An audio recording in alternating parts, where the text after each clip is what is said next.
Hello everyone, today we will solve one more important question of class 10th maths chapter heights and distances. This question is very important. ये question बहुत बार exams में आ चुका है, इसलिए इस question को ध्यान से समझिएगा और वीडियो को एंड तक जरूर देखिएगा। अभी हम क्वेश्चन को रीड करेंगे। The angle of depression of the top and bottom of a 8-meter tall building from the top of a multi-storied building are 30 degree and 45 degree respectively. Find the height of the multi-storied building and the distance between the two buildings. क्या बोल रहे हैं? अभी हम इसको समझेंगे भी कि क्वेश्चन का मीनिंग क्या है और साथ में इसके डायग्राम भी ड्रॉ करेंगे। क्या बोल रहे हैं कि एक मल्टी स्टोरेड बिल्डिंग है, ठीक है, और हमने ये ले ली एक मल्टी स्टोरेड बिल्डिंग, ठीक है, और यहाँ पर ये क्या है, एक 8 मीटर टॉल बिल्डिंग है। तो हमने यहाँ ड्रॉ कर ली एक 8 मीटर टॉल बिल्डिंग। ओके, यहाँ 8 मीटर टॉल बिल्डिंग ड्रॉ कर ली और हमने ये मल्टी स्टोरेड बिल्डिंग को ड्रॉ कर लिया है। क्या बोल रहे हैं कि जो टॉप से जो मल्टी स्टोरेड बिल्डिंग है उसके टॉप से एंगल ऑफ डिप्रेशन दे रखे हैं हमें दो। टॉप से एंगल ऑफ डिप्रेशन कितना है, 30 डिग्री है। इसके टॉप से एंगल ऑफ डिप्रेशन 30 डिग्री। तो ये है, यहाँ से लाइन ऑफ साइट होगा। अगर एंगल ऑफ डिप्रेशन है तो ये लाइन ऑफ साइट है। तो ये एंगल ऑफ डिप्रेशन कितना है, 30 डिग्री है टॉप से। एंड 45 डिग्री कहाँ से है, बॉटम से है। तो बॉटम, इसके बॉटम से है ये 45 डिग्री। तो ये पूरा कितना हो गया, 45 डिग्री एंगल ऑफ डिप्रेशन हो गया। यहाँ तक आपको समझ आ गया। अब यहाँ पे इनको ज्वाइन करेंगे हम। अब इसको नेमिंग करते हैं। पहले हम इसको नेमिंग करते हैं ए, इसको बोल देते हैं बी, ये हो गया सी, ये हो गया डी और ये हो गया ई। अब यहाँ पे देखिए ये दो एंगल हमें गिवन है।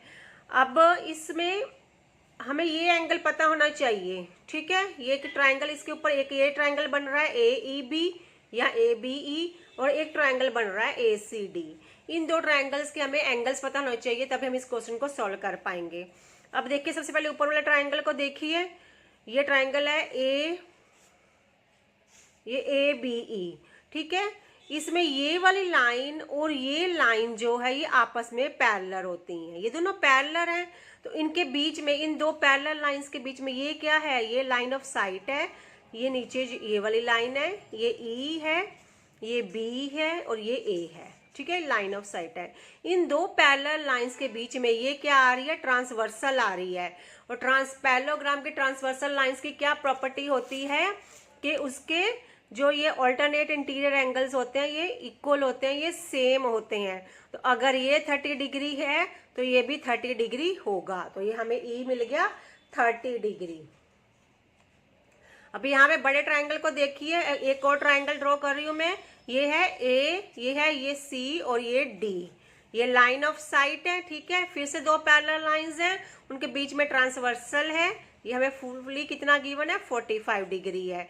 तो जो पैरेलल लाइंस के बीच में ट्रांसवर्सल होता है, ट्रांसवर्सल के जो ऑल्टरनेट इंटीरियर एंगल्स होते हैं वो आपस में इक्वल होते हैं। तो ये एंगल और ये एंगल आपस में क्या हो जाएंगे, इक्वल हो जाएंगे। तो ये बन जाएगा 45 डिग्री, ये वाला एंगल भी। अब हमारे पास दो ट्राइंगल्स आ चुके हैं। एक ट्राइंगल हमारे पास आया है ए बी ई, एक ट्राइंगल आया है ए सी डी। तो इन ट्राइंगल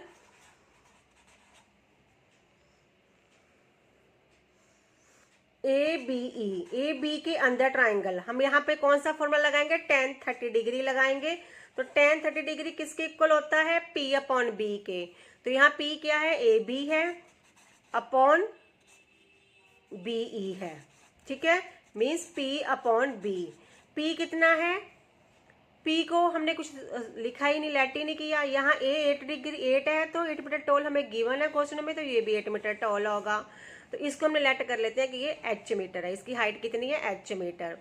तो इसमें ये भी h हो गया, तो ये h हो गया h अपॉन बी ई कितना है, इसको हमने सी डी को लेट कर लिया x, तो बी ई भी हो गया x, क्योंकि ये पैरेलल और इक्वल टू ईच अदर है। अगर ये x है तो ये भी x ही होगा। तो h अपॉन x हो गया p अपॉन b, ठीक है।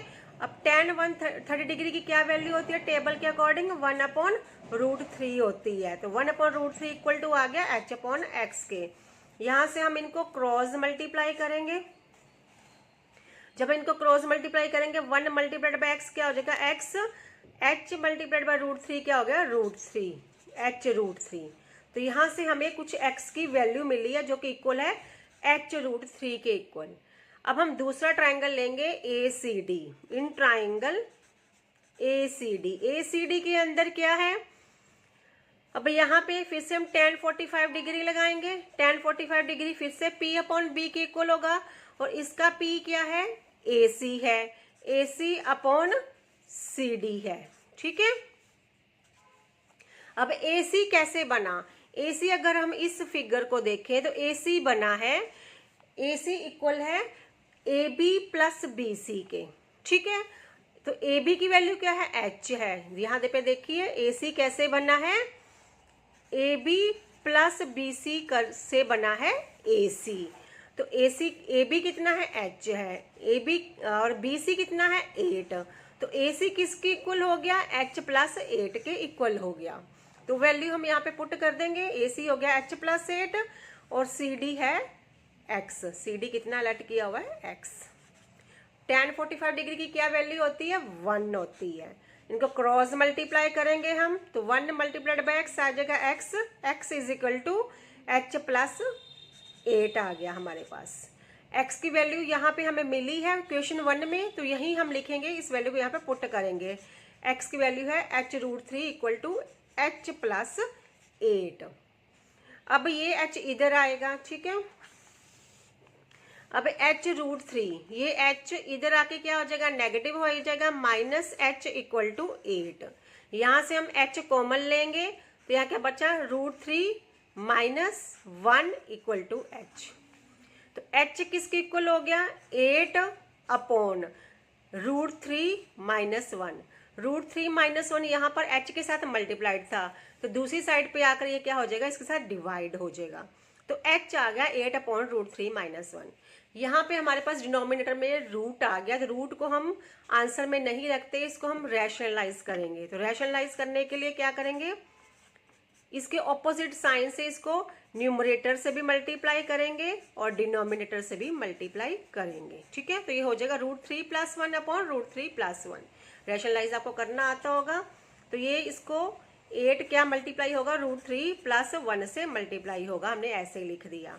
अपॉन क्या है √3 माइनस 1 मल्टीप्लाइड बाय √3 प्लस 1।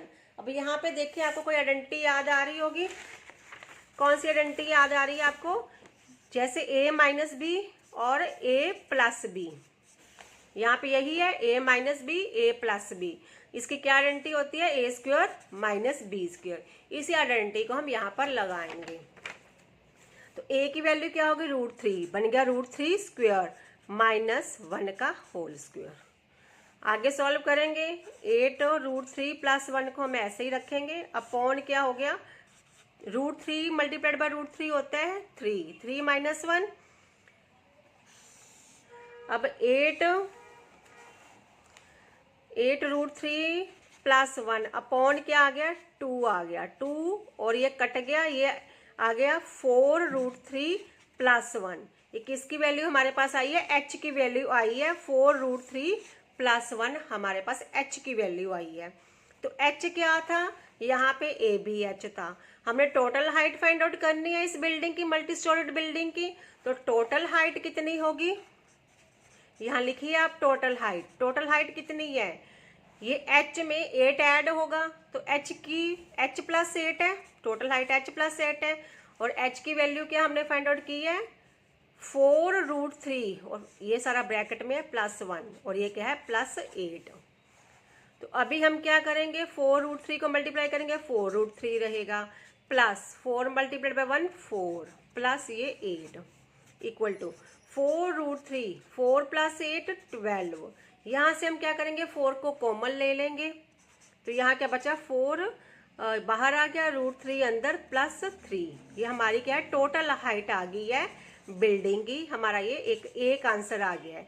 दूसरा आंसर उन्होंने क्या बोला था इस क्वेश्चन में कि आप डिस्टेंस भी फाइंड करो बिटवीन द टू बिल्डिंग्स।